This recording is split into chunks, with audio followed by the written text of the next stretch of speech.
dia 7 de setembro, teoricamente feriado, né? Hoje e amanhã, aqui em Curitiba especialmente. Que bom que nós estamos aqui reunidos nessa manhã, o tempinho virou, esfriou de novo, mas Deus tem cuidado de nós em todo o tempo, e nós vamos iniciar o nosso tempo com uma oração. Convido todos a se colocarem em pé, para nós orarmos, colocando esse nosso tempo de instrução diante do Senhor. Deus e Pai Todo-Poderoso, nosso Senhor, nosso Salvador, nós te louvamos, Senhor, por essa manhã que o Senhor nos concedeu, a oportunidade de nos reunirmos como teu povo, de aprendermos a tua palavra, de sermos ministrados pelo teu Espírito que fala através da tua palavra, e pedimos a iluminação do Senhor para conseguirmos compreender, aplicar e viver aquilo que estamos aprendendo. Abençoe os meus irmãos e irmãs que já estão presentes, aqueles que estão a caminho, que nós tenhamos uma manhã abençoada, desde a escola dominical até o culto. Prepara-nos para o culto, para a ceia do Senhor, para desfrutarmos desse dia que é feito e separado para o nosso encontro, para a nossa adoração, para a bênção do teu povo. Nós oramos em nome de Jesus. Amém. Você pode se sentar. Hoje não teremos o slide, eu tive um probleminha aqui no meu PowerPoint, mas eu vou ser bem didático, vou pontuar bem, então aqueles que gostam de anotar, vai ficar fácil de acompanhar. Qual que é o tema da nossa aula de hoje? Regeneração e santificação. Tá? Nós vamos procurar abordar estes dois temas que são interligados. Regeneração e santificação. Então, o que significam esses termos? Como eles se aplicam? O que tem a ver o Espírito Santo com regeneração e santificação? É o que nós vamos procurar abordar ao longo da nossa aula. Tá? Como introdução, eu vou dizer o seguinte: qual é o grande propósito de Deus para nós? É nos formar à imagem do seu Filho. Muita gente por aí, inclusive muitas igrejas, não compreendem isso. Acham que o propósito de Deus para a nossa vida é que a gente tenha saúde, muito dinheiro no bolso, muito dinheiro no bolso, saúde para dar e vender, e etc, né? O propósito de Deus é que eu seja feliz. Calma. O propósito de Deus para nós é formar a imagem do seu Filho em nós. Então abra rapidamente em Romanos 8, 29. Nós vamos ver isso e então vamos tentar entender o que isso pode ter a ver com regeneração e santificação. Romanos 8, verso 29. Alguém lê em voz alta, fazendo favor? Romanos 8, o verso 29.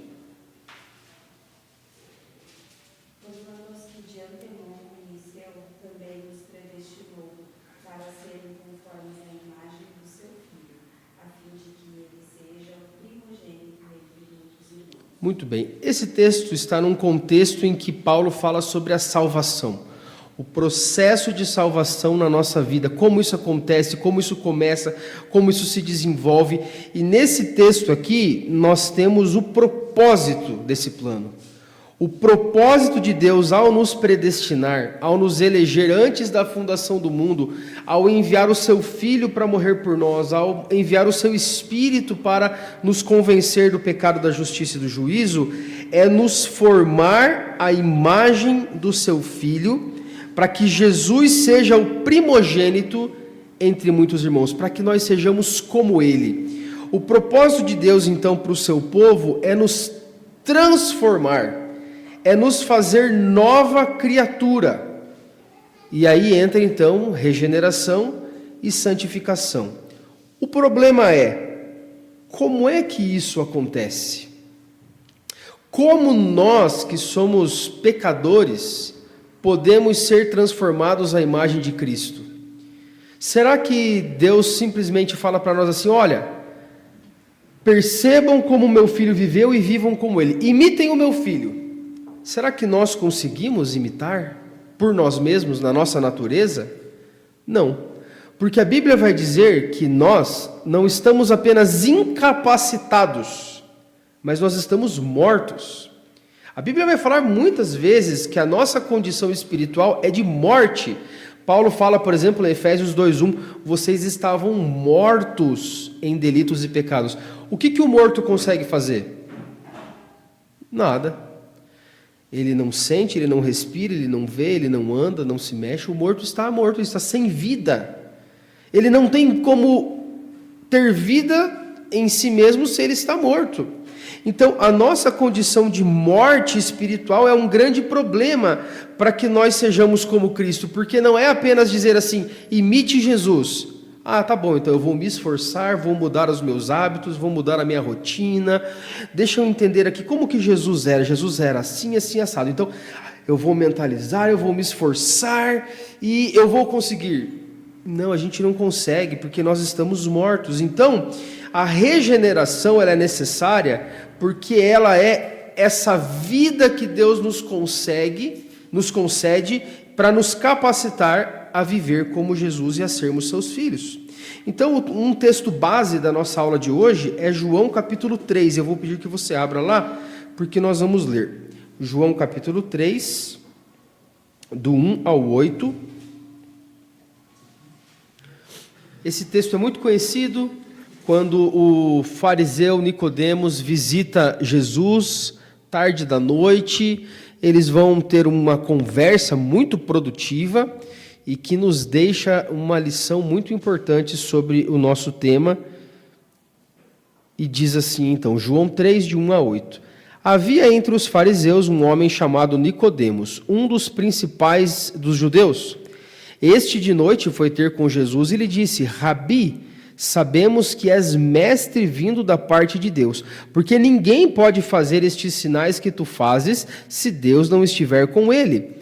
A isto respondeu Jesus, em verdade te digo, se alguém não nascer de novo, não pode ver o reino de Deus. Perguntou-lhe Nicodemos, como pode um homem nascer sendo velho? Pode porventura voltar ao ventre materno e nascer segunda vez? Respondeu Jesus, em verdade te digo, quem não nascer da água e do Espírito não pode entrar no reino de Deus. O que é nascido da carne é carne, e o que é nascido do Espírito é Espírito. Não te admires de eu te dizer, importa-vos nascer de novo. O vento sopra onde quer, ouves a sua voz, mas não sabes de onde vem nem para onde vai. Assim é todo o que é nascido do Espírito. Nicodemos, provavelmente ele tinha alguma inquietação no seu coração em relação ao reino de Deus e a participar do reino de Deus. Ele vai se encontrar com Jesus à noite, e muitos estudiosos vão dizer que ele faz isso talvez com medo de ser visto com Jesus, talvez mostrando a própria condição do seu coração de obscuridade, de falta de compreensão.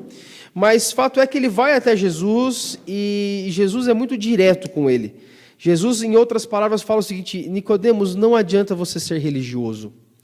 Não adianta você tentar seguir as leis. Não adianta você tentar obedecer os mandamentos que o Senhor deu a Moisés. Se você não nascer de novo, se você não tiver uma nova vida, se você não morrer para a velha vida e nascer para uma nova vida, você não pode ver o reino de Deus. Você não será salvo. Você não estará com o Senhor. E aí Nicodemos fica completamente perturbado, né? Como que é isso? Como que eu posso nascer de novo? O que você está falando, né? Que loucura é essa? E Jesus vai dizer então que este novo nascimento se dá pelo Espírito. Então, ditas essas palavras de introdução, lido o texto, vamos então começar a pontuar agora o que é regeneração, santificação, quais são as características, etc. Então, primeiro, regeneração, vem primeiro. Vamos definir regeneração. Como o nome em português nos ajuda, regenerar, gerar de novo. Em outras palavras, nascer de novo. Quando a gente fala de regeneração, nós estamos falando de nascer espiritualmente, nós que antes estávamos mortos em delitos e pecados. Então, quando Jesus fala aqui em João 3, verso 3, Se alguém não nascer de novo, verso 5, quem não nascer da água e do Espírito, ele está falando sobre essa regeneração. Um outro texto é 1 Pedro, capítulo 1, verso 3, vamos abrir lá. Eu vou pedir que alguém leia em voz alta para nós, por favor. 1 Pedro, capítulo 1, verso 3. Bendito o Deus e Pai de nosso Senhor Jesus Cristo, que segundo a sua muita misericórdia, nos regenerou para uma viva esperança, mediante a ressurreição de Jesus Cristo dentre os mortos. Agora nós temos o termo próprio aqui, né? Em João 3 nós temos a expressão nascer de novo, nascer da água e do Espírito. Em 1 Pedro ele fala de regenerar, de nascer de novo mediante a ressurreição de Jesus Cristo dentre os mortos. Há uma relação muito próxima entre a ressurreição de Cristo e a nossa regeneração. A nossa, vamos chamar assim também, ressurreição espiritual. Mais um texto, outra pessoa leia para nós, por favor, 2 Coríntios, capítulo 5, verso 17.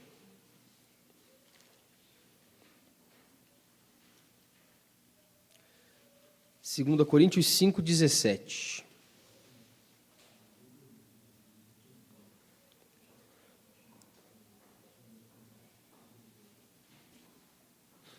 E assim, se alguém está em Cristo, é nova criatura. As coisas antigas já passaram. Eis que se fizeram novas. Muito bem, aqui também fala de regeneração. E a expressão aqui que vai ir nesse nosso caminho é nova criatura ou nova criação. Regenerar é fazer uma nova criatura, é uma nova criação, é um novo começo. Nós nascemos uma primeira vez, né, da nossa mãe, e então nós precisamos nascer de novo espiritualmente e sermos uma nova criatura. Então, como que nós podemos definir regeneração? Novo nascimento, novo começo, nova criação.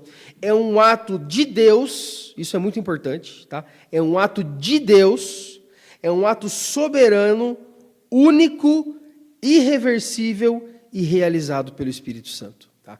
Nós não podemos nos regenerar a nós mesmos. É um ato de Deus. É soberano, porque Deus regenera a quem Ele quer. João 3 é muito claro sobre isso, quando Jesus fala, o vento sopra onde quer, assim é todo que é nascido do Espírito.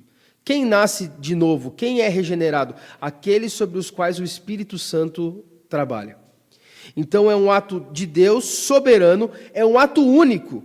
Ninguém fica nascendo de novo e de novo e de novo. Nós estávamos mortos espiritualmente e a partir do momento em que o Espírito Santo nos dá uma nova vida, este é um ato único.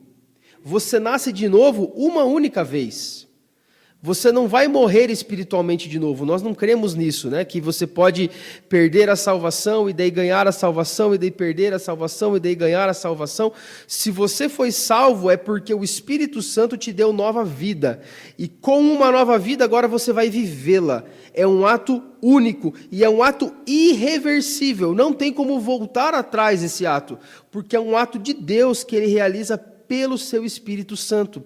Na ordem da Trindade, nós vemos que o Pai é quem elege, o Filho é quem oferece o sacrifício e o Espírito Santo é quem aplica no coração. É uma obra interna no nosso coração. E nós nem mesmo estamos conscientes de quando isso acontece. Quando nós percebemos, nós já fomos regenerados.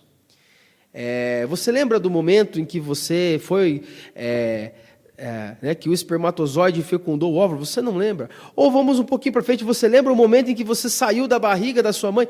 Você não lembra. Você simplesmente viveu, respirou e a sua vida começou.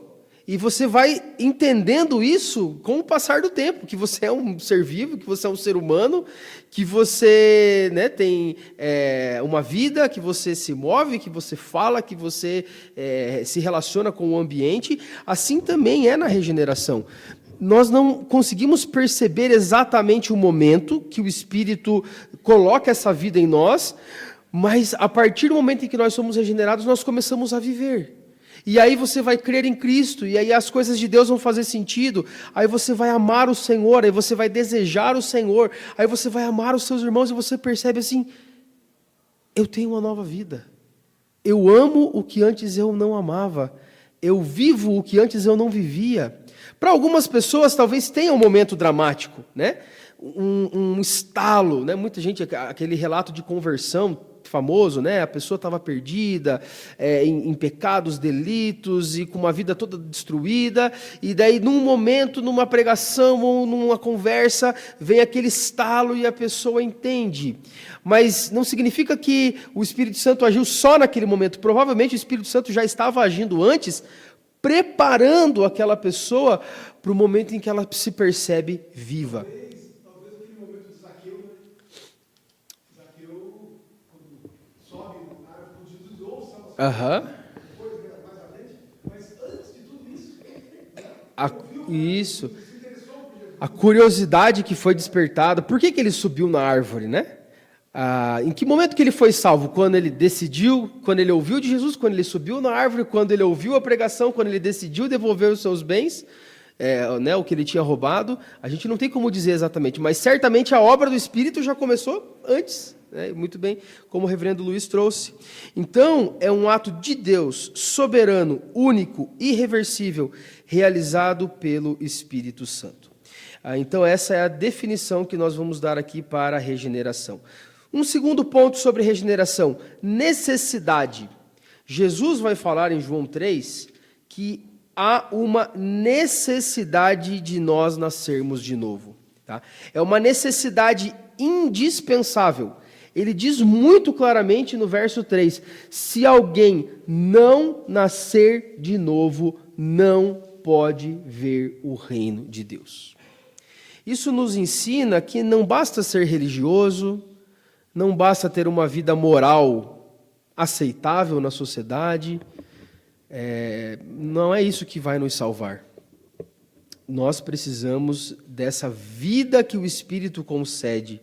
Sem ela, nós não seremos salvos e não veremos o reino de Deus. Então, é uma necessidade indispensável. É pela regeneração que nós temos que batalhar. E o que eu quero dizer com isso? Por exemplo, pais. Isso é muito dito, né, no tema de criação de filhos. Não basta você ver que seu filho tem um bom comportamento, que ele é educado, que ele vai à igreja, que ele aprende as coisas de Jesus. É necessário ver se ele nasceu de novo. Porque ele pode ser uma criança maravilhosa, super educada. Pode ser uma criança obediente. Mas isso são comportamentos que alguém que não tenha Cristo consegue imitar ou simular até um certo momento, né? É necessário ver se houve um novo nascimento, se há uma nova vida no seu coração, e a gente já vai ver como que a gente identifica isso, tá? Então, a necessidade de novo nascimento, de regeneração, ela é indispensável. Segunda, ela é universal. Lá no versículo 6 de João 3, diz, o que é nascido da carne é carne. Quem que é nascido da carne? Todo mundo. O que Jesus quer dizer com nascido da carne? É nascido em uma condição de pecado, de morte espiritual. Todos nasceram nessa condição. É uma expressão que talvez não faça muito sentido, né? Todos nasceram mortos. Nasceram fisicamente vivos, mas espiritualmente mortos. Então, é uma necessidade do mundo todo.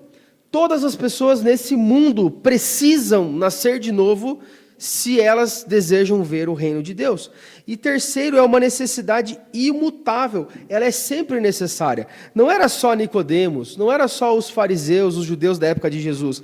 As pessoas hoje precisam desse novo nascimento, porque todos nós continuamos, né? O ser humano continua nascendo com uma natureza pecaminosa. Então é uma necessidade indispensável, é uma necessidade universal, é uma necessidade imutável. Terceiro, aqui na regeneração ainda, como essa regeneração acontece? A gente já falou um pouquinho. Então, em primeiro, como que a regeneração acontece? Ela é soberana, a gente já falou, verso 8.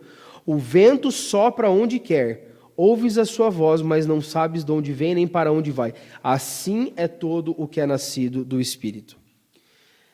Como eu já disse, eu repito, não tem como você nascer de novo por si mesmo. O Espírito é quem faz você nascer de novo. Depende da vontade do Espírito. Se o Espírito quiser, você vai nascer de novo. Se ele não quiser, você não vai nascer de novo. É simples assim. Embora, né, isso pode trazer um pouco de angústia, mas espera aí. Então, eu posso querer ser nascido de novo e o Espírito não vai me conceder isso? Provavelmente, se você quer nascer de novo, o Espírito já tocou no seu coração, né? Porque aqueles que o Espírito não toca, eles não estão nem aí para o assunto. Eles não querem saber de Deus. As coisas de Deus passam longe da cabeça deles. Tá? Então, como é que a regeneração acontece? Ela é soberana. Segundo, ela é misteriosa. Ainda em João 3,8, né, fala do vento. O vento é uma coisa bastante misteriosa. E é interessante porque hoje a gente tem uma tecnologia incrível de medição de temperatura, de previsão de tempo, de coisas meteorológicas e tal. Mas mesmo assim, não é preciso. Porque a questão, né, meteorológica, ela é imprevisível. Eu gosto muito de ver previsão do tempo. Todo dia eu sempre dou uma olhada ali no aplicativo da previsão e tal, e às vezes eu olho, que legal, essa semana vai fazer um calorzinho e tal. Aí eu entro no dia lá, por exemplo, quarta-feira, era para ter feito calor, de repente nublado, frio, vento, o que aconteceu? Eu entro na previsão, já mudou tudo. Porque é uma previsão, né? Os instrumentos tecnológicos, eles estão medindo o que está acontecendo, quais são as massas de ar quente, seco, frio e não sei o quê, e eles preveem, pode ser que aconteça isso, mas de repente do nada vem um vento de outro lugar e leva tudo embora e muda tudo, limpa ou traz nuvem, traz chuva. É misterioso. Jesus está falando que a regeneração também é assim. Ela é misteriosa, ela é invisível. No entanto, ela é perceptível nos seus resultados. Porque o vento, você não sabe de onde que ele está vindo, nem para onde ele está indo, mas você vê a árvore balançando. Né? No meu escritório lá em casa, da janela dá para ver uma araucária. E no dia que está ventando muito, né, eu olho e eu vejo ela balançando. Só que ela balança para todo lado, né?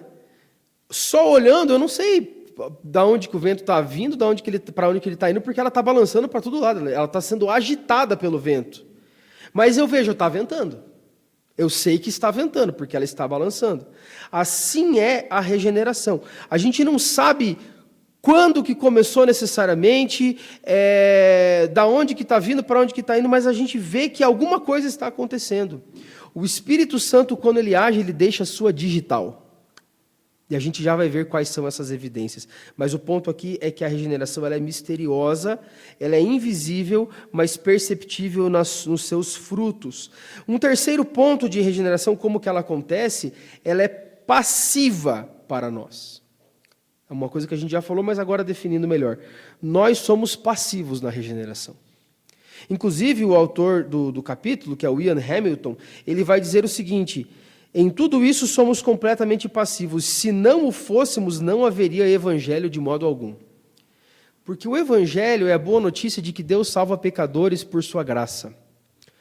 E se é graça, não é obra. Se eu tenho participação no meu novo nascimento, então há uma colaboração entre eu e Deus.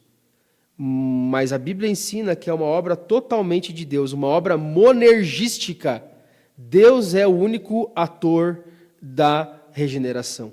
Ele é quem regenera, e até nós nascermos de novo, nós somos passivos. Pense em Lázaro. Lázaro estava morto 4 dias, já estava cheirando mal. Ninguém não queria nem tirar a pedra de lá, porque sabia que o cheiro que viria seria insuportável. Jesus fala, tirem a pedra, e Jesus diz, Lázaro, vem para fora. Ela foi uma obra ativa de Jesus. Lázaro, o que Lázaro faz? Ele está morto. De repente, ele recebe um poder de Deus, o seu coração volta a bater, o seu cérebro volta a funcionar, os seus músculos voltam a se movimentar, ele abre o olho. O que está acontecendo? Você já, abrindo um parênteses aqui, né? Você já pensou como que deve ter sido para Lázaro esse negócio de ressuscitar? Deve ter sido muito maluco, né? Ele estava lá, né? Provavelmente ele estava gozando das bênçãos celestiais e, de repente, ele se vê de novo ali. O que é isso? É um sonho? Eu sonhei que eu estava no céu? O que está acontecendo? O que eu estou fazendo nessa caverna aqui? Estou tudo enfaixado, né? E aí ele levanta e sai para fora. Então, o que Lázaro fez para ressuscitar? Nada.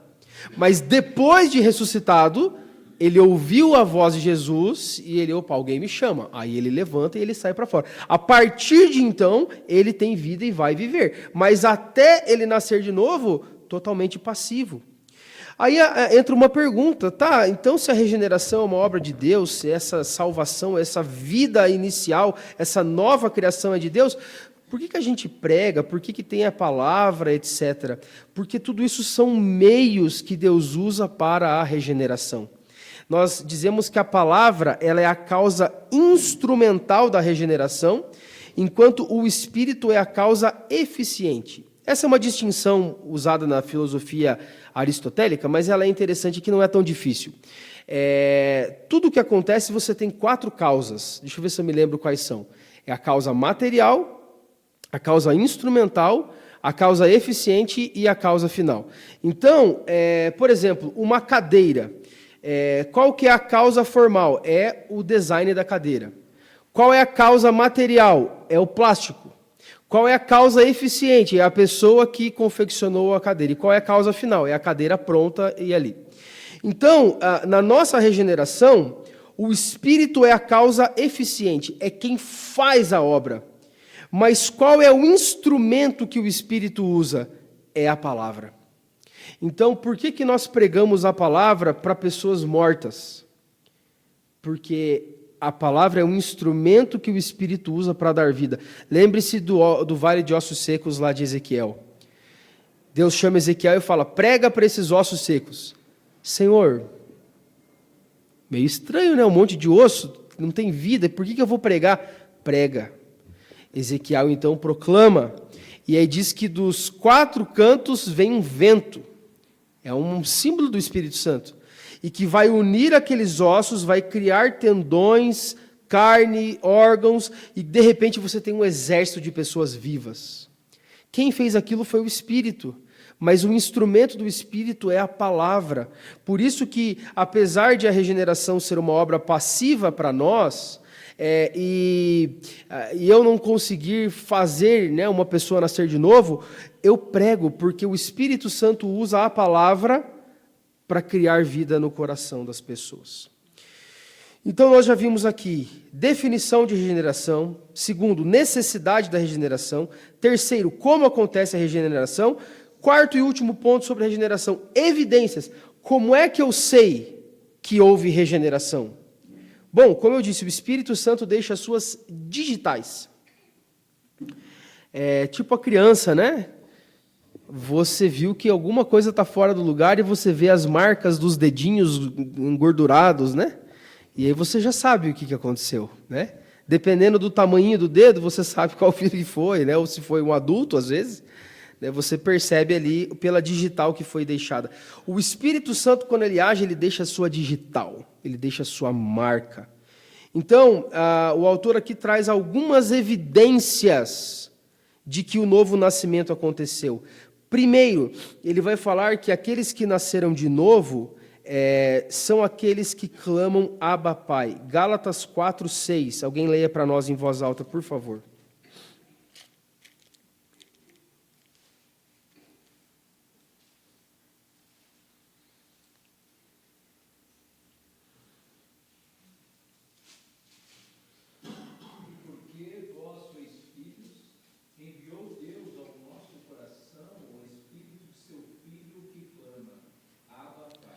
O Espírito de Deus em nós, que nos faz seus filhos, nos leva a clamar, Abba, Pai. O que quer dizer isso? Clamar é um brado.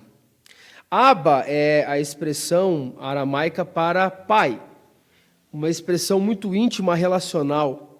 Em outras palavras, a gente pode dizer que aquele que nasceu de novo, ele vai entrar, ele vai estar em um relacionamento vivo com Deus e entendendo que Deus é o seu Pai amado, que o amou, que o salvou, e ele vai responder com amor, com relacionamento, com intimidade. Lembra que eu falei da criança? Como é que a gente sabe que uma criança nasceu de novo?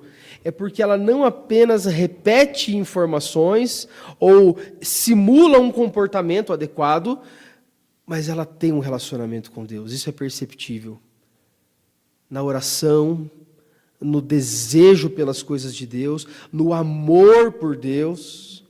Isso não é algo que pode ser simulado. A gente pode simular bom comportamento, mas simular relacionamento, um relacionamento verdadeiro, isso é impossível. Então, qual é a evidência? Nós estamos num relacionamento de filho para com Deus como Pai, e nós clamamos, nós amamos, nós nos relacionamos. Segundo, ainda em Gálatas, capítulo 5, versos 22 e 23, os frutos, ou o fruto do Espírito. Deixa eu só abrir aqui, Gálatas 5, 22 e 23. Eu vou pedir que alguém leia para nós, por favor, em voz alta. Mas o fruto do Espírito é amor, alegria, paz, longanimidade, benignidade, bondade, fidelidade, mansidão, domínio próprio. Contra estas coisas não há lei. Muito bem. Então, o fruto do Espírito é tudo isso aqui. Ou seja, é o resultado do Espírito morar em nós. Amor, alegria, paz, longanimidade, benignidade, bondade, fidelidade, mansidão, domínio próprio. Quando nós percebemos essas características, essas virtudes, nós percebemos uma mudança. E talvez isso já aconteceu com você, de você percebeu que você começou a agir diferente em determinadas situações. Talvez você era muito estourado. E de repente você se percebe com um domínio próprio. Você fala, mas de onde que veio isso aqui? Ou você percebe isso no seu filho, ou em alguma pessoa que você convive, um colega que agora está no caminho do Senhor, um amigo, um parente. Tem alguma coisa. Sabe quando as pessoas falam do crente assim? Tem alguma coisa de diferente. Porque a pessoa, pelo fruto do Espírito, ela vai se tornando admirável, porque ela vai demonstrando essas virtudes que só o Espírito pode produzir. Não são virtudes naturais, elas são espirituais. Terceiro, mortificação do pecado. Romanos 8:13. Romanos 8:13, eu vou pedir que alguém leia também para nós.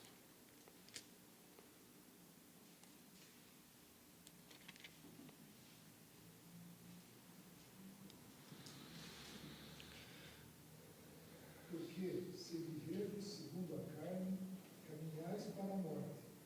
Mas se pelo Espírito mortificardes os feitos do corpo, certamente vivereis.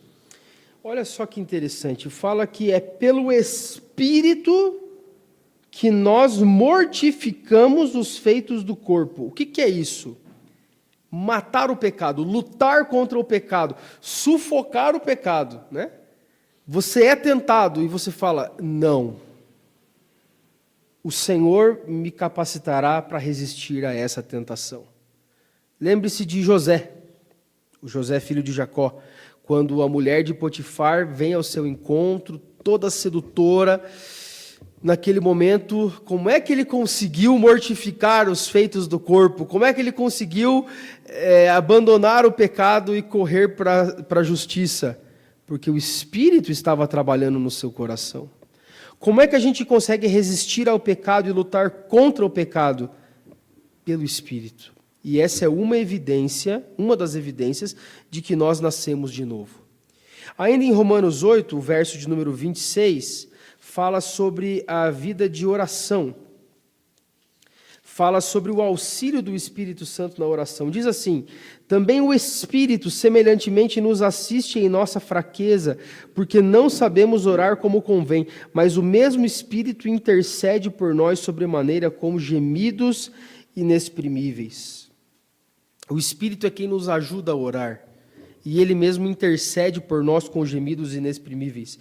Isso é uma evidência. Quando você vê um cristão que está passando por um sofrimento profundo, profundo e ele consegue de algum lugar tirar forças para orar e engrandecer a Deus. É obra do Espírito.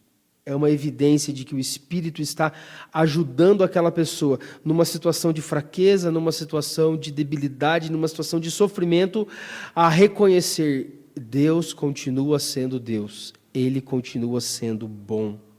Então, a vida de oração no Espírito. Uma última evidência aqui, Mateus 19, 28.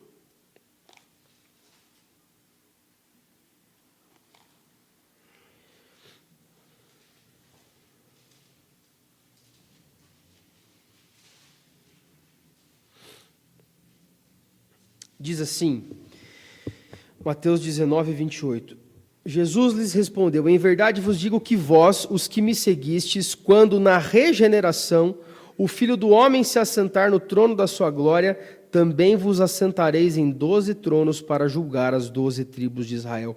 O autor aqui, ele vai trazer esse texto porque aqui tem o termo regeneração, que traz a ideia de uma restauração de toda a criação. É uma restauração cósmica. Nós aguardamos, como Pedro fala, essa restauração. Pedro vai dizer na sua carta, né? Nós aguardamos novo céu e nova terra. Então, se o Espírito tocou em nós, a nossa esperança está na restauração de todas as coisas.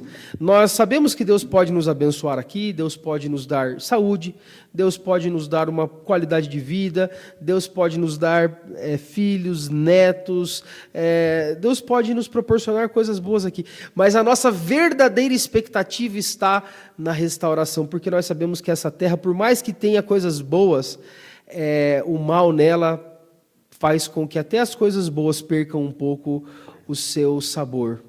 A vida aqui ela é agridoce, é uma mistura, né, de sabores, mas então nós aguardamos pelo Espírito essa restauração cósmica que vai acontecer. Aqueles que entendem isso e que entendem que a sua esperança não se limita a esta vida e a esta terra, mostram a evidência de que o Espírito Santo habita neles, porque o Espírito Santo clama por essa restauração. Tá? Então vimos aqui regeneração, definição, necessidade, como acontece e algumas evidências. Poderíamos citar mais, mas essas aqui já são bastante suficientes. Vamos agora para a santificação. Tá? A regeneração ela é um ato único, irreversível, soberano de Deus Espírito Santo. A santificação, nós podemos defini-la, vamos então para um primeiro ponto aqui, que é definição de santificação, ela é uma obra contínua do Espírito Santo. Se a regeneração acontece uma única vez e muda tudo, a santificação ela é um processo. Embora nós podemos dividir santificação em duas questões. Primeiro, a santificação definitiva, que é o ato inicial de separação. Porque o que significa santo, santificar, santificado? Tem a ver com separar. Santo é alguém separado. Santificar significa separar. Santificado é alguém separado. Então, no momento em que nós somos regenerados, há uma santificação que ela é definitiva. É um ato de que Deus nos separa. Pronto, nós já somos santificados nesse sentido. Mas, num outro sentido, a santificação é essa imagem de Cristo sendo formada em nós. E isso não acontece instantaneamente. Por isso que a gente precisa ter paciência na igreja. Porque as pessoas elas não são transformadas da noite para o dia igual a Cristo. É um processo e que leva tempo para abandonar as coisas do velho homem e para viver as coisas do novo homem. Então, alguns textos aqui interessantes para nós. 1 Pedro 2,9 vai dizer assim: vós, porém, sois raça eleita, sacerdócio real, nação santa, povo de propriedade exclusiva de Deus. Até aqui. Pedro está falando sobre essa santificação definitiva. Nós já fomos separados para ser de Deus. Nós já somos uma nação santa. Nós já somos um povo de propriedade exclusiva de Deus. Essa é a santificação definitiva. No entanto, há outros textos que vão falar sobre essa santificação progressiva. Por exemplo, 1 Coríntios 6:11. 1 Coríntios 6:11. Alguém leia para nós, fazendo favor. Tais fostes alguns de vós, mas vós vos lavastes, mas fostes santificados, mas fostes justificados em nome do Senhor Jesus Cristo e no Espírito do nosso Deus. Paulo estava falando antes sobre alguns pecados e alguns comportamentos pecaminosos, ladrões, avarentos, bêbados, maldizentes, etc. Ele fala, vocês foram assim, mas agora vocês foram lavados, vocês foram santificados, justificados, vocês estão sendo transformados a cada dia para abandonar as obras do passado e para viver aquilo de novo que Deus tem para vocês. Então, a santificação, ela é a separação para Deus, mas também uma obra contínua do Espírito, fundamentada na obra de Cristo, em que nós crescemos em semelhança com Cristo. E uma última questão aqui ainda de definição, a santificação é absolutamente necessária. Hebreus 12:14. Vamos abrir lá? Alguém lê em voz alta para nós. Hebreus 12, verso 14.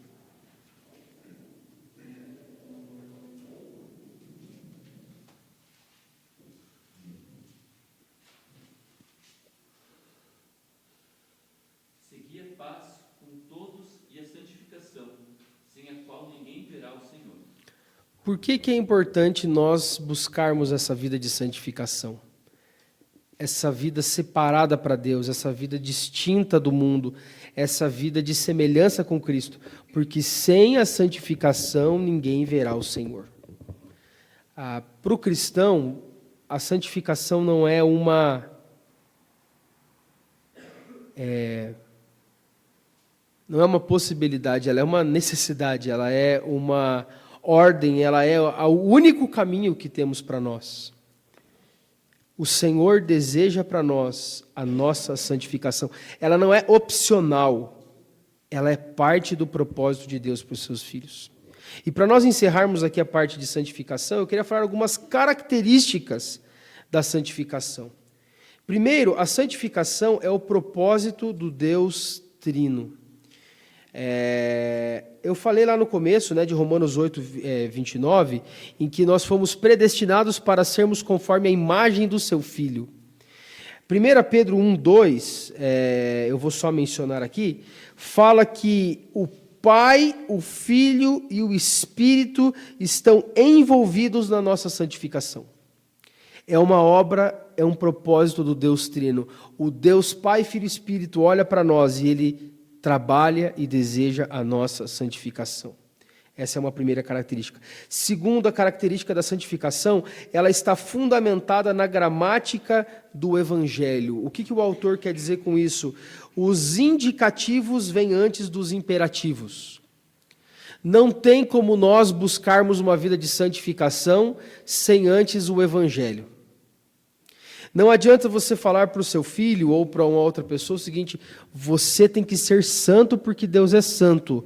Viva de acordo com a palavra de Deus. Mas se essa pessoa não recebeu o Evangelho, se o Espírito não transformou ela, e se a obra de Cristo não vem primeiro, os imperativos não serão possíveis. Por isso que na Bíblia sempre há essa ordem. Primeiro o indicativo, o que Cristo fez por nós. E depois o imperativo. Uma vez que Cristo fez isso, agora vocês façam isso. A santificação ela não é possível a parte da obra de Cristo e do Evangelho. Isso é religiosidade, é moralismo, é legalismo. Mas a partir da obra de Cristo, a santificação ela é possível. Terceira característica de santificação, ela é orgânica, ela não é mecânica. E o que o autor quer dizer com isso? O crescimento espiritual é irregular, embora seja real. Isso aqui traz um consolo muito grande para nós. A vida de santificação não é assim. Daqui para frente é só para o alto, para o alto e avante. O pessoal hoje posta na rede social uma imagenzinha do foguete, Foguete não dá ré, foguete é só para cima. Vamos embora, vamos conquistar o mundo. É só para frente, é só para cima. Só que a gente sabe que na nossa vida cristã é tropeço, é queda, é machucado, levanta, cai de novo, levanta, sobe um pouco, cai de novo. Ela é mais parecida com uma planta crescendo do que com um foguete subindo. John Owen, teólogo puritano inglês, vai dizer o seguinte, né, que assim como o crescimento das plantas não se dá pelo progresso constante e insensível, mas por súbitas rajadas e abalos, assim também o crescimento dos cristãos consiste principalmente em algumas ações intensas e vigorosas da graça em grandes ocasiões. Tem momentos em que nós somos tomados por uma realidade de Deus e aí nós crescemos, mas de repente parece que a gente ficou meio estagnado. É igual uma plantinha, né? Eu me lembro quando eu plantei uma figueira uma vez, isso lá em Castro ainda. Comprei a figueira, né, enxertada, plantei, regava todo dia. E aquele negócio não crescia. Falei, mas que coisa terrível. Opa, começou a crescer. De repente veio uma praga. Secou o bicho todo, ficou só né, os ramos ali. Eu falei, e agora? Aí descobri um veneno lá, um veneno não, era uma receita caseira lá para espantar os bichos. Coloquei, regando e tal. Eu falei, esse negócio morreu. Já era, acabou. O meu sonho de ter uma figueira morreu. De repente começou a brotar de novo. E não é que daí ele estava ficando bonito. Veio uma nova praga, matou tudo, secou tudo. Eu falei, não acredito. Mas eu insisti. A gente mudou de casa, eu levei a figueira, plantei de novo. De repente ela começou a vingar. E começou a crescer. E começou até a dar um pouquinho de figo, deu uns 2, 3 ali, aí a gente teve que mudar, eu deixei a figueira e não vi mais ela. Mas o ponto é que é orgânico, tem momentos de crescimento, às vezes dá uma estagnada, às vezes vem um bicho ali que tenta destruir, mas se foi regenerado, se foi santificado, ou seja, separado por Deus, vai se desenvolver. Não como a gente espera, não como a gente quer, instantaneamente. Eu planto hoje, amanhã eu já quero uma colheita de figos para fazer uma compota. Não, vai demorar. E vai ser, às vezes, inconstante. Cresce, para, retrocede um pouco, perde as folhas, tem que podar, e agora não vai crescer mais. De repente, quando você vê, cresce do nada. Assim é a vida espiritual. Quarta característica, a santificação, ela é uma obra que floresce na comunhão da igreja. Efésios 4, 15 e 16. Eu vou ler esse aqui. Efésios 4, 15 e 16 diz assim: mas seguindo a verdade em amor, cresçamos em tudo naquele que é a cabeça, Cristo, de quem todo o corpo, bem ajustado e consolidado pelo auxílio de toda a junta, segundo a justa cooperação de cada parte, efetua o seu próprio aumento para a edificação de si mesmo em amor. De acordo com Paulo aqui, como é que o crescimento acontece? Pelo auxílio de toda a junta. O corpo cresce junto. Nós crescemos em Cristo, que é o cabeça. Crescemos juntos. A comunhão da igreja é fundamental para a vida de santificação. O culto público, o compartilhar, a comunhão. Comunhão, eu sempre bato nisso, né? Porque normalmente o pessoal falava muito assim, agora vamos ter um tempo de comunhão. Tipo assim, acabou a programação, agora vamos ter um tempo de comunhão, que é a comida. A gente confunde comunhão com comida. Não. A gente vai ter uma confraternização, um lanche. Comunhão já está acontecendo, desde o momento que você chegou. A comunhão é o caminhar junto, é o partilhar da vida, é o compartilhar das coisas de Deus. E isso é imprescindível para o florescimento espiritual, para a nossa santificação. O cristão solitário, ele não cresce. Ele fica estagnado. Mas o cristão que está envolvido no corpo, com o auxílio de toda a junta, de cada membro, ele vai crescendo e todos vão crescendo juntos. A participação na igreja é imprescindível para a santificação. E por fim, para fecharmos aqui, a santificação, em quinto lugar, é essencialmente semelhança com Jesus. Como é que nós sabemos que alguém está sendo santificado? Essa pessoa, ela é mais parecida com Jesus? Porque a santificação não é uma coisa abstrata. A santificação ela é muito objetiva e concreta. Santificação é a imagem de Cristo.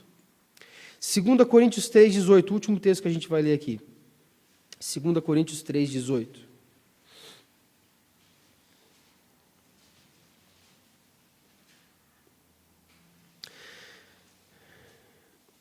E todos nós, como rosto desvendado, contemplando como por espelho a glória do Senhor, somos transformados de glória em glória na sua própria imagem, como pelo Senhor, o Espírito.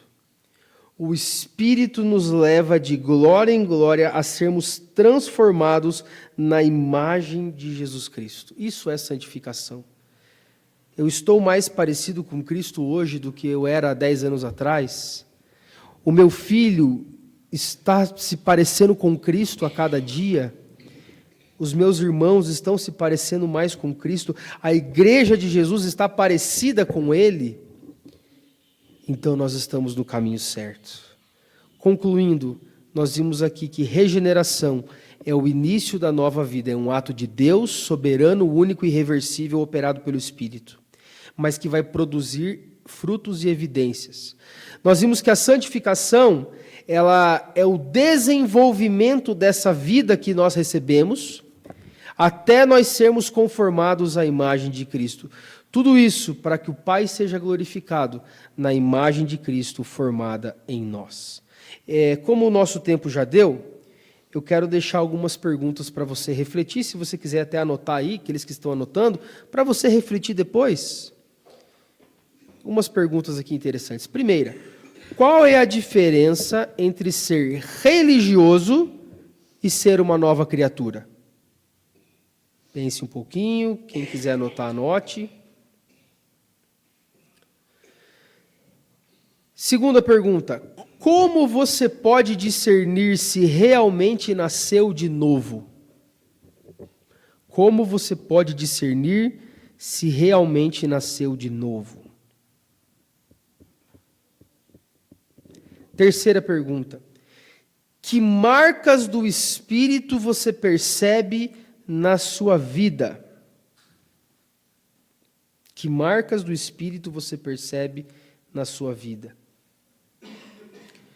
E uma última pergunta, o que significa na prática ser cada vez mais semelhante a Cristo no seu dia a dia? Nas suas atividades mais básicas, o que significa na prática ser cada vez mais semelhante a Cristo no seu dia a dia? Eu abro se alguém tiver alguma pergunta, alguma coisa que não ficou bem clara, ficou confusa, ou se alguém quiser, fazer algum comentário. O nosso tempo já deu, mas a gente ainda tem um tempinho ainda antes do culto, então, se alguém tiver algum comentário, alguma pergunta, pode fazer.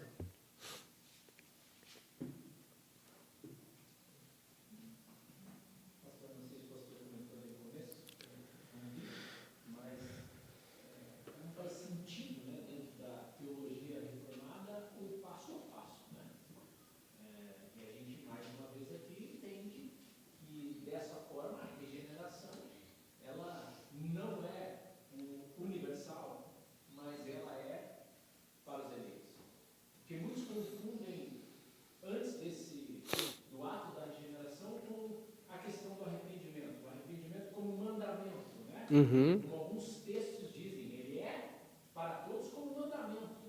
Como um chamado, né? Como um chamado, mas não o arrependimento como fruto verdadeiro da graça alcançada. E esse primeiro processo, acho que tem essa confusão. Arrependimento. Sim. O que o presbítero Eduardo falou é muito interessante.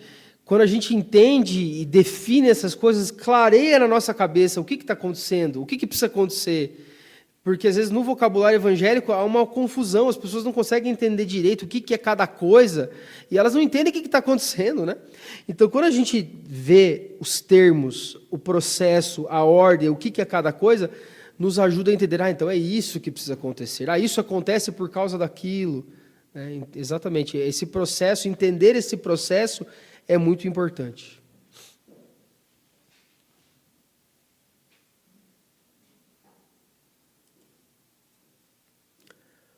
Ok? Então vamos encerrar por hoje. Qualquer coisa depois podemos conversar um pouquinho mais a respeito. Nós vamos orar. Eu vou pedir para o Martin nos conduzir na oração.